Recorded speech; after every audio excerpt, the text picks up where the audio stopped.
here's what I'd say. I want to mention one of the myths, though, to start with. Yeah. Not a myth, but a step. I want everybody who's watching to remember one thing. The biggest myth you have, not the one that's been sold to you, that hurts you is the average person thinks finance is so complex because, frankly, the industry tries to make it sound complex. They use words that you don't know, so you don't know what to do. You know, what does this mean? And so what happens is we just give them our money and say, deal with it. And we don't realize that system has been set up. It's not an evil system. It's set up by corporations that are looking to maximize profit for those corporations. They're not looking out for the investor because this investor's second. And we think we're first, and we're not. So the first piece is you got to know that you can't wait till you have a ton of money to start investing and think, I'm not an investor. What you got to do is say, rather than my Apple phone, let me own Apple stock. Let me own a piece of all the best companies, not just Apple. I've got to become an owner or I'll always be in scarcity. If you can invest in business, even a small amount, you can grow. And I don't care how small it is, but you got to automate it. There's a gentleman named Theodore Johnson who is amazing. He worked for UPS, started as a driver, never made more than $14,000 total in a year. That was his highest salary in a year. In his old age, he's worth $70 million. And how did he do it? All he did was what I teach is the first step is you got to take a percentage of what you earn and pretend it's a tax.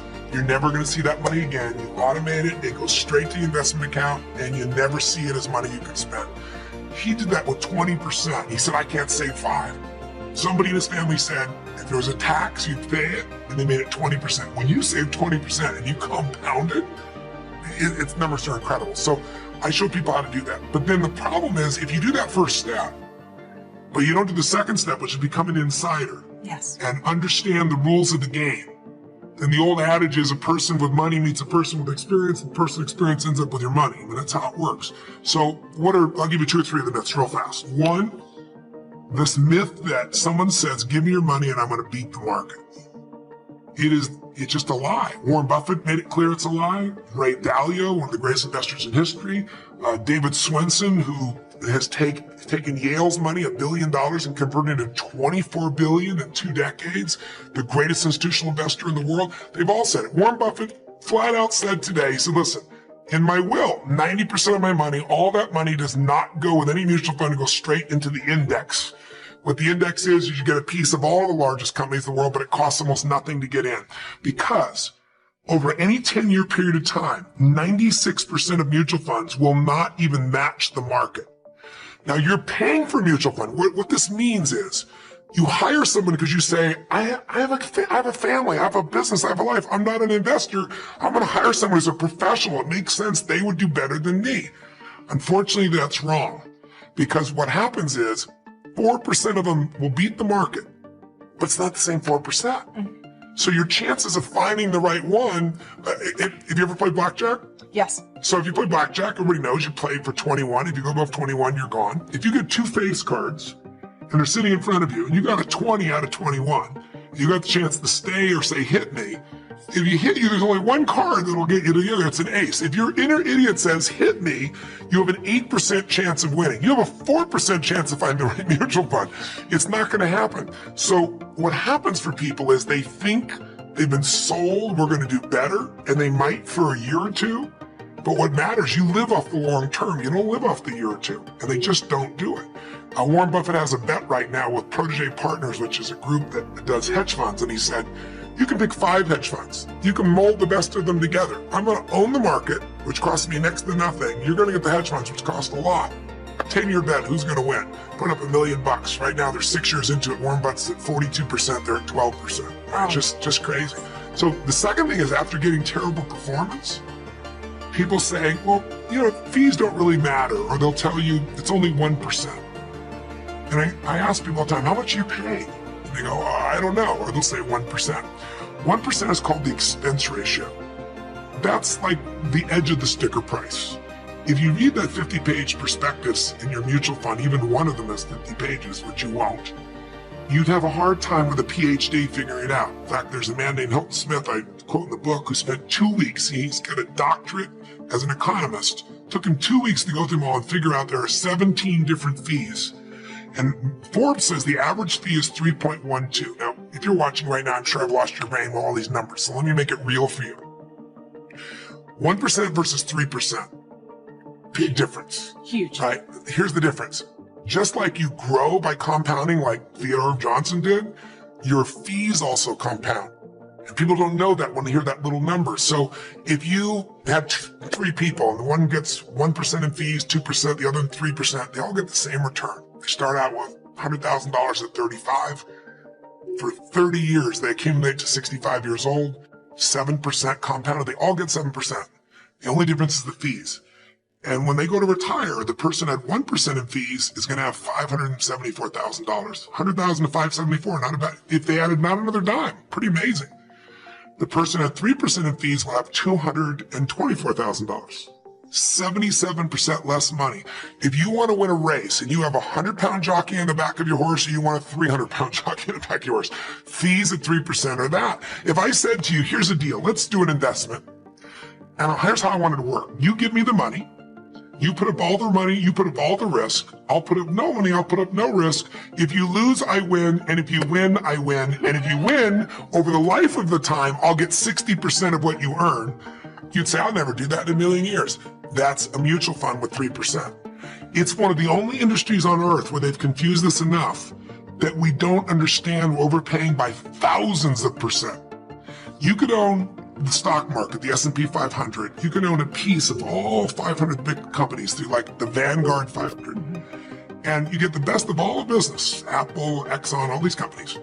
And it costs you 0.17. That means less than 0.2%. If you went to a normal mutual fund, you might own the same companies for 3.17. That's like buying a Honda Accord for $20,000 or $350,000 for the same car. If you pay $350,000, you figure out the person next door paid $20,000, so you go crazy. That happens every day with finances because people don't know how to look at this. So when they read the book, that'll never happen to them again. Yes, it's possible that you can choose your future and direct the course of your life as you run toward your dream. It's necessary that you have goals, that you write those goals down, that you plan, that you think constantly of how you can begin to improve what it is that you're doing. If it's your presentations, if it's your recruiting skills, whatever that is, it's also necessary that you look for ways to always find a way to pull it out when everybody else thinks that you are defeated. That you've got to take personal responsibility to know that in order to become successful, you've got to make it your personal business to do it. But the next thing, ladies and gentlemen, I want to share with you that some of you already know that it's hard. It's not easy. It's hard changing your life. It was hard when just over 3 years ago in the Penobscot building in Detroit, Michigan, where I was operating my business, and I fell on some hard times, and I was sleeping in my office. It was hard coming into the lobby, and the security said, "Excuse me, Mr. Brown, can we see you for a moment?" And I said, "Yes," and I walked up to the counter, and he gave me an envelope. And he said, "Would you mind reading it here?" And I opened the envelope, and the envelope was from management that says, "This is an office tower. It's not a hotel. Please do not sleep in your office." And I said, "Excuse me, sir." I said, "I just work long hours in creating my business. I'm an entrepreneur. And right now things are bad for me, but they're not going to be this way always. And I just asked for the opportunity to continue to operate like I'm doing. I'm not trying to make this my home." And it was hard coming through the lobby. And sometimes they would laugh. There's a guy talking about becoming successful. And look at him. He's bathing in the bathroom upstairs on the 21st floor. He sleeps on the floor. Him and 2 other dreamers up there. Look at him. It was hard, ladies and gentlemen, coming to speak to people. And I was facing financial difficulties in my own life. I was behind on my bills and my dreams, and I'm saying to them, you can live your dream. It was hard, ladies and gentlemen. It was very difficult to pick myself up each day believing that I can do it. There were times that I doubted myself. I said, God, why is this happening to me? I'm just trying to take care of my children and my mother. I'm not trying to steal or rob from anybody. Why did this have to happen to me? It was very hard. And here's what I want to say to you. For those of you that have experienced some hardships, don't give up on your dream. No one could have convinced me by holding on, by continuing to push forward, by continuing to run toward my dream, that one day I would have my own talk show. It's a long shot, ladies and gentlemen, from Liberty City, an abandoned building on a floor, never knowing my mother or father. It's a long shot. Being here with you today in this dome in Atlanta, it's a long shot. No college training, labeled educable, mentally retarded, but I kept running toward my dream. The enthusiasm that runs deep, the enthusiasm that comes from deep inside, created by self-confidence, created by purpose, created by genuine willingness to help other people. But my dream! The enthusiasm that runs deep, the enthusiasm that comes from deep inside, created by self-confidence, created by purpose, created by genuine willingness to help other people. Hunger, I believe, is even more important than intelligence. Intelligence is so important, but there are a lot of very intelligent people that never maximize their capability. How many know somebody very smart that can't fight their way out of a paper bag? Say hi. So intelligence is so valuable, but hunger is even more. And if you've come to a program like this, I know the hunger is there. But the second thing it requires is a massive amount of energy. Because what I've found in life is many times people have the ability to do things. They know what to do, they just don't do it. And a big part of that is energy. So when I was back there feeling the energy, got the music, it's so quiet in here. You're being quiet right now. Most of you are doing what you've done most of your life when you went to an education environment. And what is that? You're now learning the way you did when you went to a 20th century school. In a 20th century school, what do we learn? The bell rings and what are you supposed to do? Immediately report to your what? Position. And when you get to that position, you're supposed to sit down and start a conversation with the people around you. Is that right? You're supposed to initiate. Is that right? No. When you went 20th century school, you were taught, sit down, be quiet, be passive, wait till someone tells you what to do. Today, if you wait for someone to tell you to do, if you don't talk to your neighbor, you're out of business. Who's with me here? Say, ah. So I'd like to change this, because how many of you in this room have ever gone to an environment where you learned something that you thought was really, truly valuable? No one sold you on it. You personally thought this is really something that could change my business, change my life. You were excited about it. But when you went home, you literally never applied a bit of what you've learned. Who's ever done this before? Raise your hand, say, I. Oh, come on. If you're not raising high, hand, you lie about other shit too. Raise your hand, say, I. Who's done this more than once in your life? Say, I. Who still feels intelligent? Say, I. So we're all smart people. Why would smart people learn something, get in an environment like this, and then not maximize it? It's because we've all been conditioned by our traditional education, which was designed back in the 19th century, 20th century, where you're designed to get a job, where you were supposed to report at a certain position, someone told you what to do. Basically, it was an assembly line. Today, that's not true. So I like to break out of that, because research shows if you sit and listen to me passively like you are right now, you're being very nice, smiling, nodding your head, being sweet, I appreciate it. But if you do that, research shows 3 months from now, you'll remember about 10% of what was said, which basically was wasting your time and wasting mine too. I don't want to waste yours, much less mine. So if you listen and take notes, it jumps up to the 40, 50 percentile, even if you never look at the notes again. Because just writing it down drives the groove deeper. So I'd encourage you to do that. I don't see many of you with any form of notes, but I know you have your phones. Some of you do, but if you have no notes, you must not have had a very high expectation of much value coming out of the session, clearly.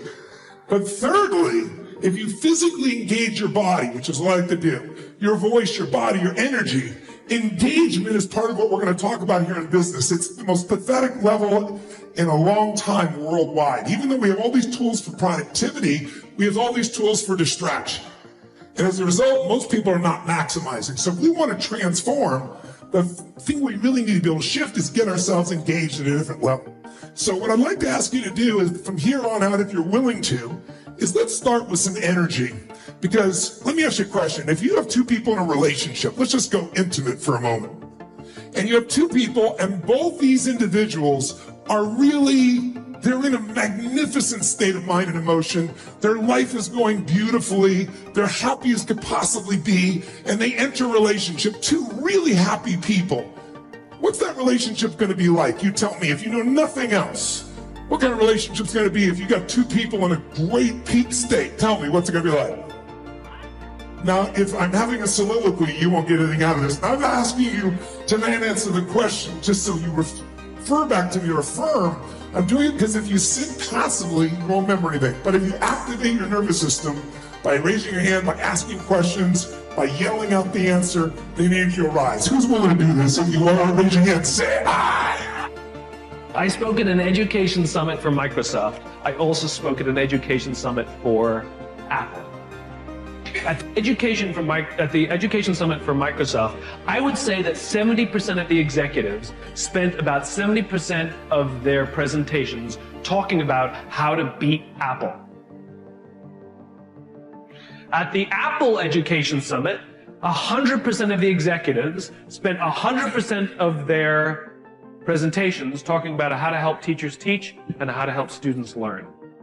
One is playing this way, and one is playing that way.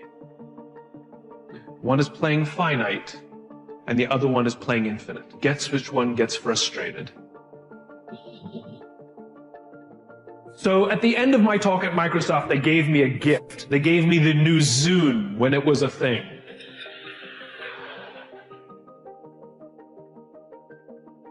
And let me tell you, this thing was spectacular. It was the most elegant piece of technology I'd ever used. The user interface was incredible. The design was spectacular. I absolutely loved it. It was easy to use, and it was bright and gorgeous and fantastic. It didn't work on iTunes, which is a different problem, so I couldn't use it, but it was amazing. And elegant. My God, it was elegant. So I'm sitting in the back of a taxi with a very senior Apple executive, sort of employee number 12 kind of guy. And, you know, I like to stir pots. So I turned to him, I said, you know, Microsoft gave me their new Zune, and it is so much better than your iPod Touch. And he turned to me and he said, I have no doubt. Conversation over.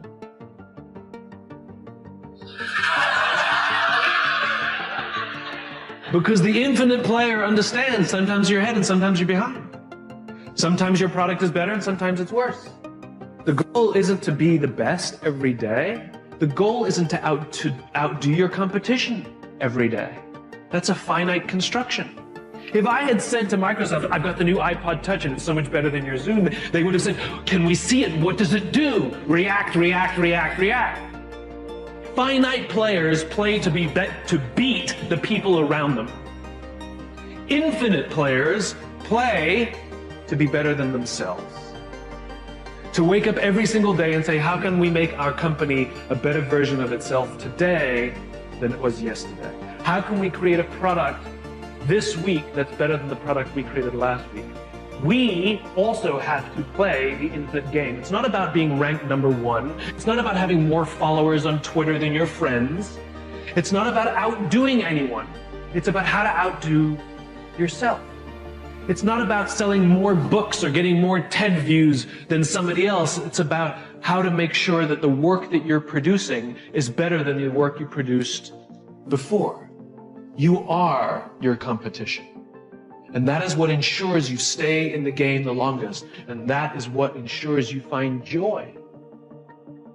Because the joy comes not from comparison, but from advancement. Let me show you what turned my life every way but loose. Mr. Schoaf dropped this idea on me, changed me completely. Setting goals. Here's what can easily happen if you don't set goals. It's easy to let life deteriorate into making a living instead of designing a life. And we all have a choice: make a living or design a life. It's easy to get trapped by economic necessity and settle for existence rather than substance. That's easy. But the best advice I can give you on how to break out of that trap is to learn how to set goals. Mr. Shelf put it to me this way. He said, Jim, if you had enough reasons, you could do the most incredible things. I never forgot how he put that. If you have enough reasons. See, reasons will change your whole life. Mr. Shelf said to me, he said, Mr. Rohn, I think you've got plenty of intelligence, you've got plenty of talent, you've got plenty of ability. Probably what you lack is plenty of reasons. He said, I don't think your current bank balance is a true indication of your level of intelligence. I was happy to hear that. He said, I think you're much smarter than your present bank balance indicates. And that turned out to be true. I was much smarter. But of course my first question was, well then why isn't it bigger? And he said, you don't have enough reasons. You've got enough intelligence, but not enough reasons. So see, reasons can change your life. Here's what else I found out. Reasons come first, answers come second. You don't get the answers to do well till you get the reasons. Life has a mysterious way of hanging on to all the answers and only gives them up to the people that are inspired by reasons. So reasons make the difference in how your life works out. Now, what are some of the reasons for doing well? Let's go through a quick list called Reasons for Doing Well. First is personal reasons. Some people do well for recognition. Some people do well for respect.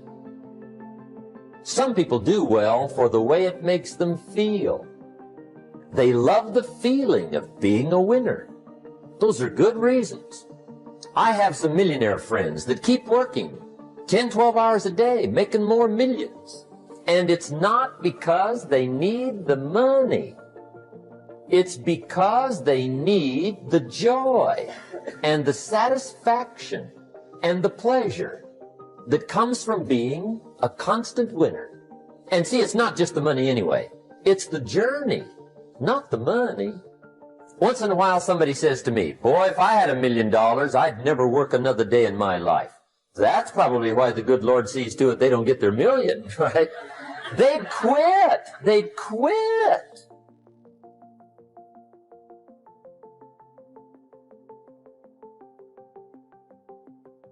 You've been trying to do it yourself. You've been trying to figure it out for yourself, how that's been working out for you. Kind of crazy, ain't it? I just told you earlier, you can't figure it out. Ain't no scripture nowhere tell you to figure it out. What you trying to figure your life out for?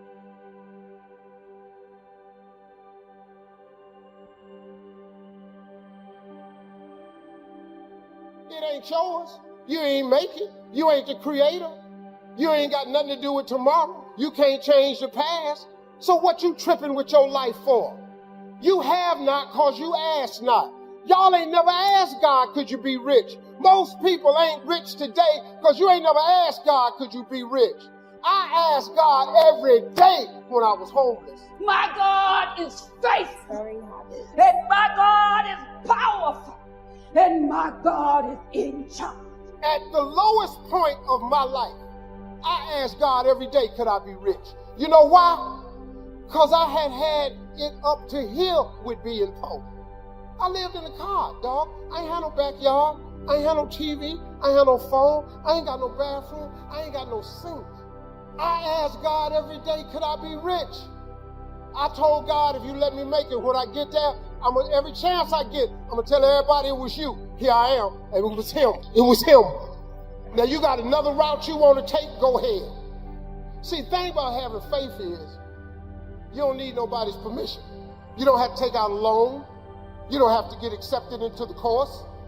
You can start your faith today. You can start your walk with God today. You ain't got to clear it with nobody. There's plenty of openings. He's available. All you got to do is go. I got rich, and I'm not bragging, but I'm just telling you, I got rich because I asked. It is an amazing scripture. If you would only ask. Well, Steve, what do I ask for? Everything. You want a relationship with God where God is not only your king, he's your companion, he's your guide, he's your friend. You know how you can tell your friend anything? That's the relationship he's looking for. You ain't got to go to church to get that. You have that at your house. You can have a relationship with God on your own. You got to have that, man. You got to start asking God for big stuff. Stop wasting God's time with all this little stuff. Lord, help me make my rent. Don't he always? Has it ever occurred to you that maybe you should ask God for a mortgage? You ever thought of that? You don't think God got mortgage money? But you know why you don't ask God for the mortgage? Because you keep getting in the way. It says you have not because you ask not. But you say, well, I don't have a job that dictates I would afford a mortgage. I don't make enough money. I got bad credit. You think God don't know that? He said ask. You have not because you ask not. So you rule yourself out of the mortgage simply because you won't ask. Ask, that's it. End of notes. Ask. If there's one art in life to learn extremely well, that's got to be one of them. The art of ask. What does ask mean? Ask means, what do you want? And the formula is staggering. It says ask, and what? A guy ought to look into that. He says, yeah, but you work where I work. By the time you struggle home, it's late. You got to eat a bite of supper, watch a little TV, get to bed. You can't sit up half the night. Ask, ask, ask. And the guys, see, you've got to be better than a good worker. You've got to be a good asker. Now, let me give you 3 key points on asking and receiving. This can do it. Number 1, asking is the beginning of receiving. Asking starts a unique process, mental and emotional. I don't even know how it works. All I know is it works. It's like pushing a button and all this machinery starts working. I don't know how. It just works. There's a lot of things you don't need to know how. Just work them. Some people are always studying the roots. Others are picking the fruit. I mean, it depends on what end of it you want in on. Asking is the beginning of receiving, so start the process. Here's number 2. Receiving is not the problem. Receiving is automatic. Now, if that's true, receiving is not the problem, what's the problem? Failure to ask might be one of your major problems. I don't know. Check it out. The guy says, oh, now I see it. I got up last year and hit it every day, but there's not a scrap of paper with my goal. Good worker, poor asker.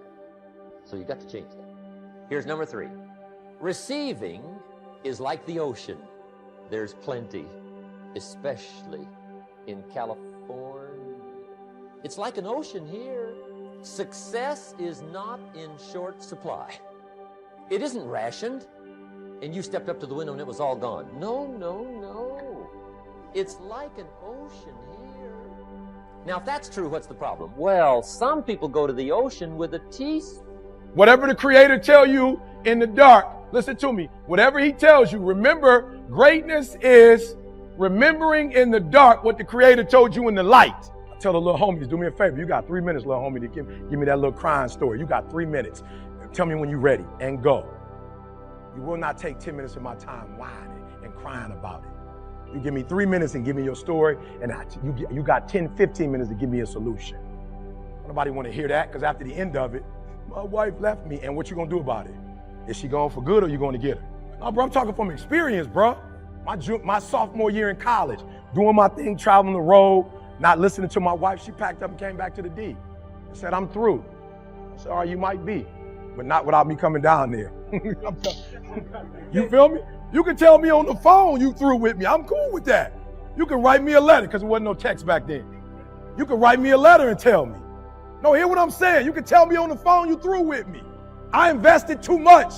I invested too much to quit. I made too many sacrifices to give up. No, listen to me. That's why it's so easy for you to quit, because you ain't paid nothing for it. I paid too much. I stood before your mama and your dad and said, till death do us part. If you leave, you will not leave me over the phone or through a letter. You will look me in my face and tell me you gone after I bring you the roses. Listen to me. You got to hear what I'm saying. I ain't talking like somebody who ain't never been through nothing. I'm telling you, she got up and left. I'm telling you, she drove all the way back to Detroit from Alabama by herself and was through. I got on the road. So I will greet this day with love in my heart, all positive. When I see her, I don't care what she say. She will know in my heart, I'm sorry and I want you back. That was 26 years ago. So if you go outside and you see it's like dark, dark, dark, and you see the stars out there, listen to me. You can only see the stars in the what? That's the only time you can see the stars. You can't see the stars when the sun is out. You can only see the stars when it's dark. So y'all gotta start doing me a favor. It's some crazy stuff going on right now. But what I will not do is allow that craziness over and over, all the days of my life, over and over and over again. Greater is he that is in me than he that is in the world. Oh, I got my stuff. So when life happens, I don't just sit there and cry. I buck back. I buck back. When I see stupid stuff on the news, see, I saw what happened in Vegas. That's why I woke up the next day and I went to the school system with my church and my crew, and we went in there and inspired kids. Let's go, let's go, let's go. Love you and believe in God. Yep, you took 50 lives. Now we about to go inspire 50 lives. And we ain't gonna talk. I ain't gotta do a lot of talk. People come, Eric, what do you think? It don't matter what I think. I'm past talking. They don't eat from you talking. They don't eat from news. They don't eat from commentary and critique. Where I come from, they eat when somebody go help them eat. I ain't just talking to talk. We will be at the school and we will videotape it while we're there. And we'll put it up on YouTube so other teachers who don't know how to train our babies and bring the best out of our babies and engage and motivate our babies, I will show them what it looks like. So you took 50 and injured 400. We coming for you. That hate is not greater than love. Hate has never been greater than love. Hate has never conquered. Love conquers all. Someone who has given away their right to form their own perceptions then accepts what authority tells them is true and reacts, behaves on the basis of that. Whereas those who are awakening, they have a process. They look at information from different sources of information and evidence, and they process that information into their own unique conclusion. And when they do that, they come to very different conclusions to those that just concede their right to think. And we are seeing now, in this ever-gathering extreme of the COVID era, the very clear expressions of the difference between not controlling your perceptions and controlling your perceptions, because we are looking at two very, very different groups of people who are very different because they have very different perceptions and therefore they behave differently. These two groups have always been there to be seen throughout human history, in every culture. This is why, if you look through human history, and as we perceive history anyway, the few have always controlled the many, because the great majority have always gone through this process of conceding their right to form their own perceptions and taken them from authority. Either that, or the other group that concedes its right to make its own decisions is another group that really can see some of it and doesn't really want to do what it's being told to do, but does it anyway because it fears the consequences of not doing so. So those two groups throughout human history, those that just do what they're told without question, and those that do what they're told even though they'd rather not do it, they are the two groups that have allowed every tyranny in history to be formed, because tyrannies are run by the few, and therefore the mathematics alone say that that can't happen unless great numbers of the many are in those two groups. And if you look again through history, and it's just a recurring theme, it's just incredibly extreme now and in our face, you see that this other group that forms its own opinions and to a much greater extent controls its own perceptions, and crucially retains that self-respect.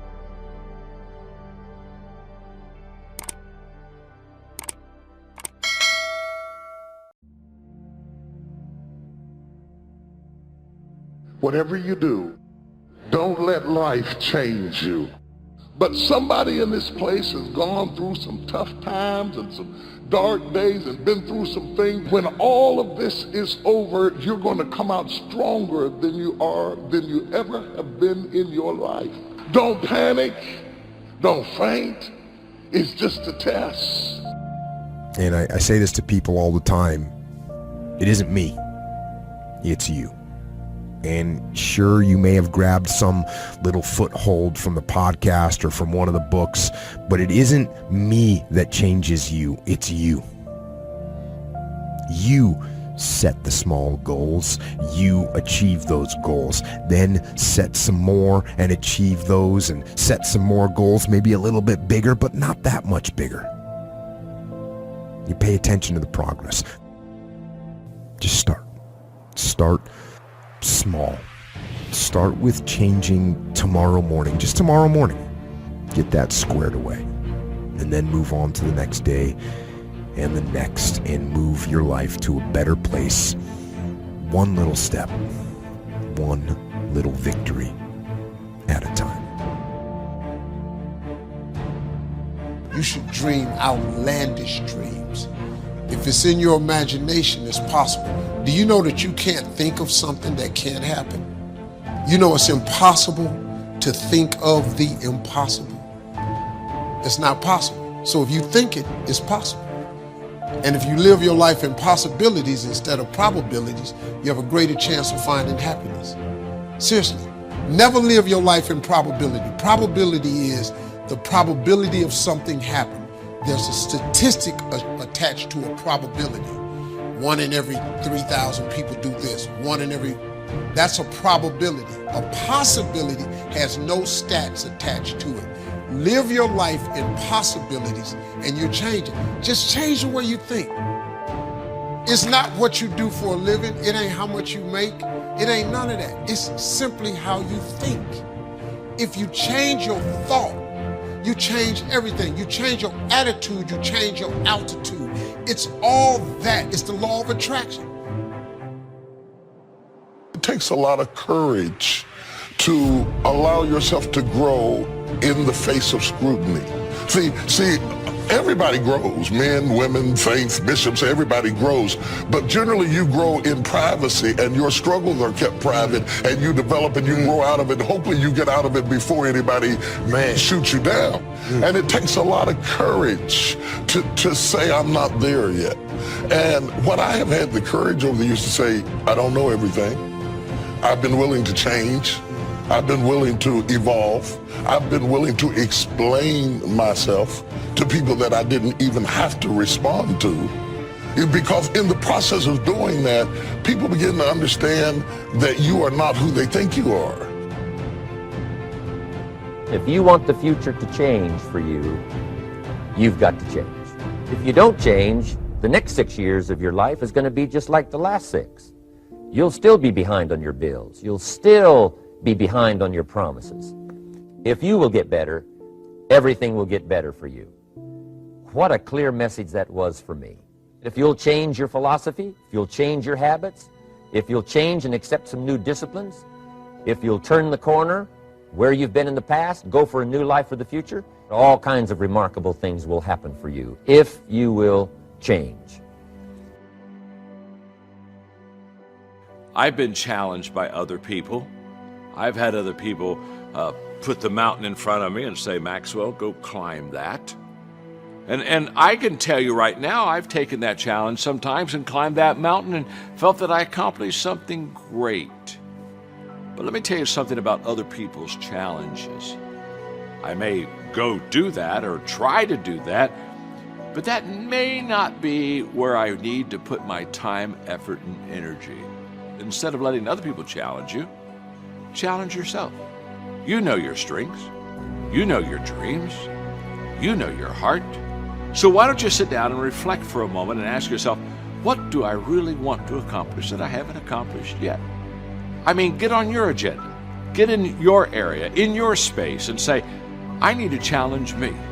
When you challenge yourself, you're challenging yourself in an area that is close to your heart, and it's who you are. In other words, the closest way to meet a challenge with a great sense of authenticity is to challenge you.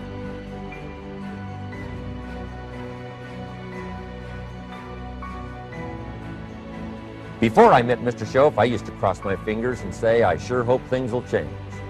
I was hoping the government would change and the tax structure would change and that my boss would change and pay me more money. I was hoping that, economics would change and prices would come down. And I was hoping that circumstances would get better. And then I discovered from my teacher that those things are going to continue the same. In fact, all of those things that happen to us is kind of like the wind that blows. And the wind blows on us all.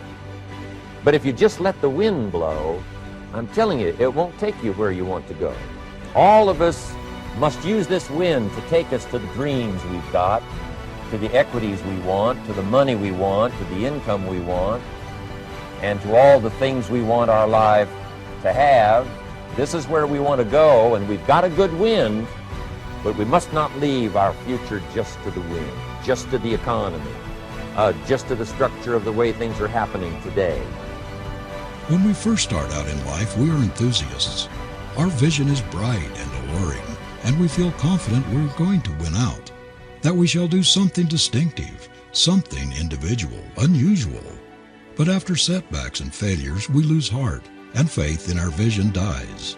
Then we gradually awaken to the fact that our ambition is beginning to deteriorate. It is not quite as sharply defined as formerly. Our ideals are a trifle dimmed, our longings a trifle less insistent. We try to find reasons and excuses for our lagging efforts and waning enthusiasm. We think it may be due to overwork, because we are tired and need a rest, or because our health is not quite up to standard, and that by and by our former intense desire to realize our dreams will return. But the whole process is so insidious that before we realize it, our fires, for lack of fuel, are quite burned out. Stories of success are all around us, everywhere. Take the time to talk to these people or read their stories. You might learn something. You might find out that they have already traveled the path you are now on. To be a good person, you have to have ambition. You have to try to do something good with your life. You have to try to get out of where you are today or make where you are a better place tomorrow. You have to, or anything else is a waste. When you get up tomorrow morning and are standing in front of the mirror getting ready for the day, remind yourself that you are somebody, that you are important, and that you can make the changes that will move you closer to your ideal future. Many of these people have written books on their journeys. These books tell the stories and give the secrets that we can all learn from. If you believe you can enrich yourself by deluding others, you can end only by deluding yourself. It may take some time, but just as surely as you breathe, you'll get back what you put out. Don't ever make the mistake of thinking you can avert this. It's impossible. The prisons and the streets where the lonely walk are filled with people who tried to make new laws just for themselves. We may avoid the laws of man for a while, but there are greater laws that cannot be broken. An outstanding medical doctor recently pointed out 6 steps that will help you realize success. 1.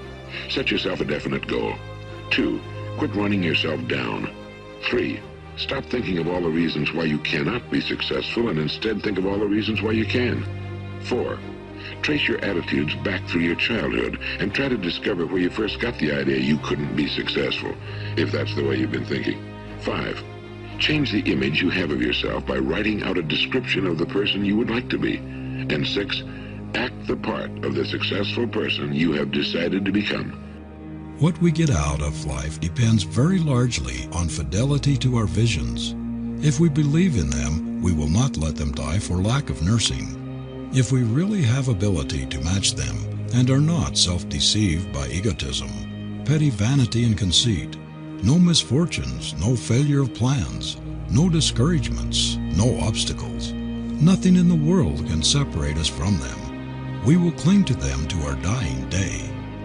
The man who believes in his life vision, who is not a mere egotist or idle dreamer, who sees in his desire a prophecy of something which he is perfectly able to make come true. He is the man who has ever made the world move. He flings his life into his effort to match his vision with its reality.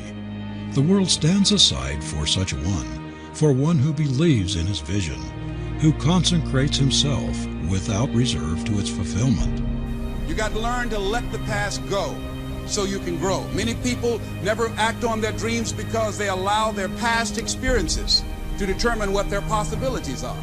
Whatever you've done in the past, that's not a reflection of your possibilities. That's just a reflection of your consciousness. That's just a reflection of your development and your growth. The future is unfolding for you right now. The future is unlimited for you right now. No one knows where you can go. No one knows what you're capable of or what's possible for you. You don't even know that. I had no idea, ladies and gentlemen. No one could have convinced me that I was able to do this. So as you begin to look at this decade and affirming that this is your decade, as you set goals that will make you stretch, that will bring out the best in you, as you begin to remove the negative, toxic people from your life, as you decide to take some chances in life, and that's one of the things that's very important. Viscott said, if you're not willing to risk, you cannot grow. And if you cannot grow, you cannot become your best. And if you cannot become your best, you cannot be happy. And if you can't be happy, then what else is there?